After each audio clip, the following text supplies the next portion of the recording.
Choice Hotels get you more of what you value. Comfort Inn, it's calling your name. Save on the stay. Oh, and free waffles are yours to claim. Book direct at choicehotels.com. Ever wonder where Tropicana got its name? The tropics. And every time you enjoy a glass, you're not just drinking juice, you're taking a trip. Stepping into sunshine and embarking on a flavorful journey into the tropics where ripe fruit is crafted into wildly delicious juice. And the best part? No passport required. Tropicana. Give life some juice.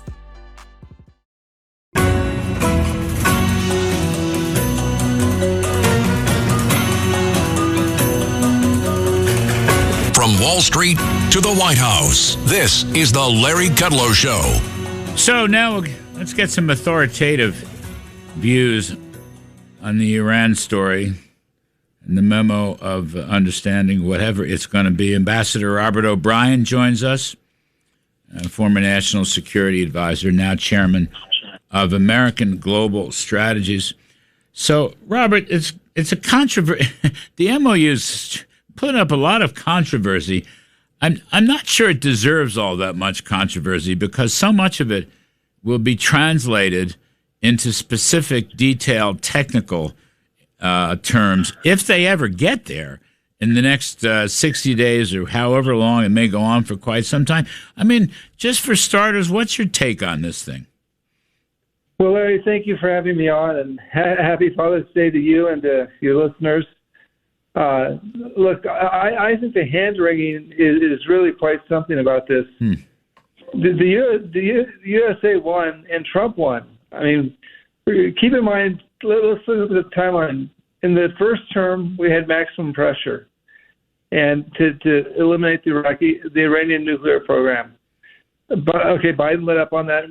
He paid money, and then the Iranians used it for October 7th against Israel. That was a terrible thing.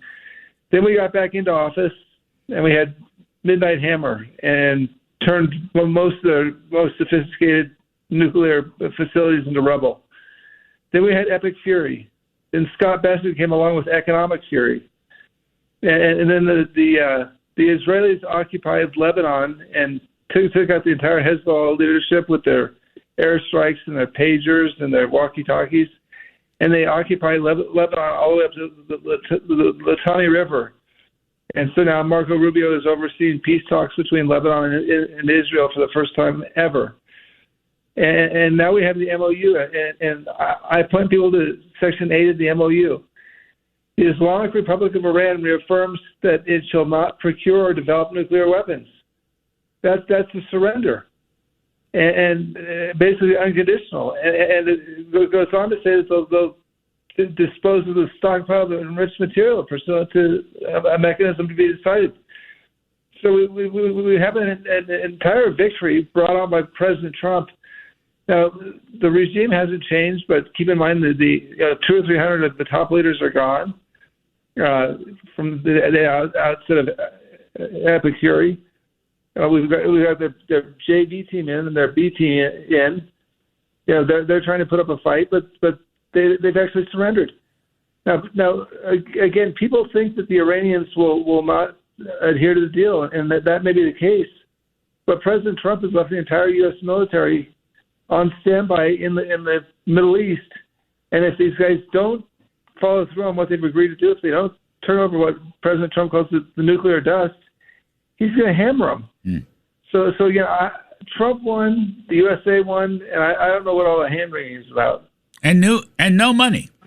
No money. No. If they don't do it, no money. I mean, I agree. You know what? You just laid it out. That is my view. You and I are on the same page exactly. I'm glad to hear it. Both of us were worried when it first came out. But when you look at it, step back, look at the context you're creating. Trump is crippled. Iran's not going to be a factor for many years to come, regardless of what this MOU or whatever the final deal produces. I mean, that people don't. You know, it's funny, Robert. I'm looking at all these editorials from friends of ours, okay, but they don't mention what you just said, that we have destroyed their capabilities for years to come. Now, we'll see how this plays out. The other thing about sanctions, Larry, and you point this out, but the sanctions were put on to deter them from having a nuclear weapon. If they turn over their enrichment materials, if they turn over their uranium and HDU and the nuclear dust, as President Trump calls it, then they get sanctions relief. That was always part of the deal. Yep.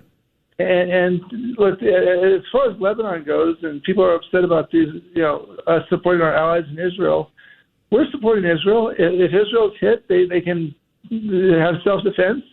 But remember, Hezbollah has also agreed to disarm. And that's a total victory for Israel. Now, Hezbollah is not disarming yet, and the Israelis are punishing them.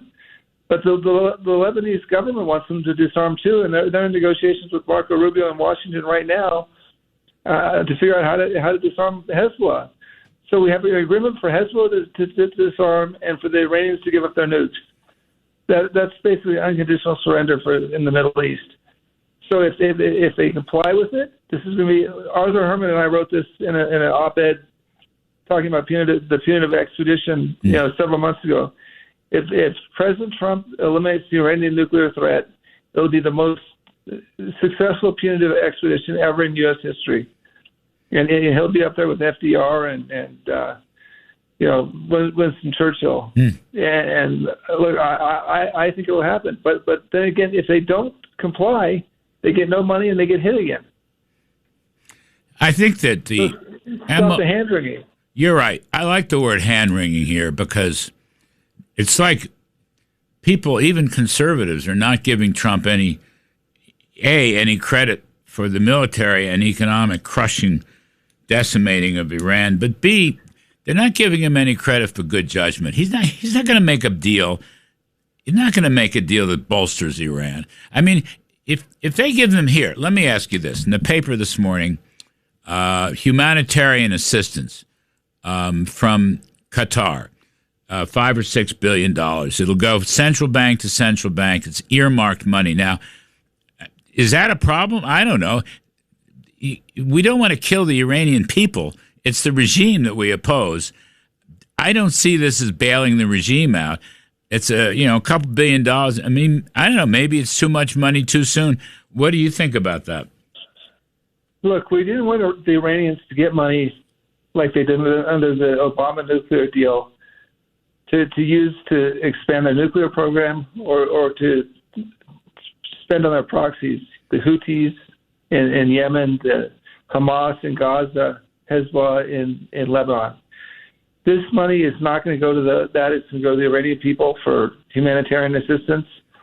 Some may be skimmed off from corruption, but it's not going to the nuclear program. We need to step back, Larry, for just a moment and understand what this was all about. America does not want, putting aside Israel, put aside the Middle East, America does not want Iran to have nuclear weapons. This whole operation was designed to eliminate the nuclear threat from Iran. And so far the Iranians have agreed. Well, first of all, we militarily degraded it significantly, and they've now agreed to turn over the rest of it to America. If that happens, it's a tremendous success for the country, and it's a tremendous success for President Trump. And he's made this a red line. And you and I both know, unlike Obama, unlike Biden, Trump enforces his red lines. And so if the Iranians go back on this in 60 days or 120 days and everyone says you can't trust the Iranians, no one trusts the Iranians. I agree. But if they don't fulfill their agreement, they're going to get hammered again. And they won't get any money. Zero funds, and they're going to get a bunch of bombs raining down on their economic engines, the Cargo Island, the oil export facilities, the rail depots. They'll be totally finished if they don't do this, and they know it, and that's why they've surrendered. I mean, I read the MOU. I've read it. I'm sure you have too. Carefully. I've read it many times. I mean, everything in there is contingent on a final deal, and the final deal is, as you described it, getting rid of their nukes and the enriched uranium. The MOU says, Larry, the United States of America and the Islamic Republic of Iran have agreed to resolve the disposition of the stockpile of enriched material pursuant to a mechanism. Right. the enriched material comes out of Iran, and if Iran doesn't do that, look, they might decide not to do it. They're bad guys. I mean, they're evil. I've dealt with them as a hostage envoy. They're terrible people. They've killed hundreds of thousands of Americans. And if they go back on the deal, President Trump is going to enforce the deal, and he's going to hammer them. I don't know why people don't seem to understand that. I mean, I like this term hand-wringing. Look, we all wish that we could have had an end to the IRGC regime. Everybody wanted that. But it's not going to happen. I mean, we knocked out the first two layers. There's a third layer now. Trump seems to think he can do a little more business with the third layer. We will see. But the point is, you can't do what you can't do, all right? We would have preferred that the Iranian people rose up and took the regime out, but they can't. So you have to be some realistic about this. The key points are around the nuclear operations and the uranium. Those are the key points. So that all this is up in the air, money, peace, this, that, until those things are resolved. I mean, Robert O'Brien, they may not get resolved, okay? In which case, Trump and Vance have both said no money if they don't perform on what these nuclear stipulations are. What's so hard to understand about that? It's not just no money; it's a return to hostilities. They're going to get hammered. They're going to lose They're going to lose everything. And it's the same with Hezbollah and Israel. For our friends in Israel, who we love, and President Trump and Bibi Netanyahu get along very well. I've seen them together many times. There's difference of opinions, and they're both strong men, but they get along very well. President Trump is not going to leave Bibi Netanyahu and the state of Israel to the mercies of Hezbollah. Right. Hezbollah they're either going to agree to disarm, as they've said they would, or they're going to continue to get hammered by the Israelis. So again, we're winning. Don't people want to snatch defeat from the jaws of victory? and remember, Larry, we're doing this without putting American boots on the ground. We're not putting our sons and daughters on patrol in Tehran. We're doing this offshore. It's a brilliant strategy, and it's not getting us into the Iraq-Afghanistan morass that we were in before. Ambassador Robert O'Brien, speaking sense, former national security advisor, hostage expert, chairman of American Global Strategies, dear friend. Thank you, Robert. Great stuff. We'll take a quick break. We have Senator Rick Scott on the other side, talk some more about all this. I'm Kudlow. Don't leave us, folks. We'll be right back.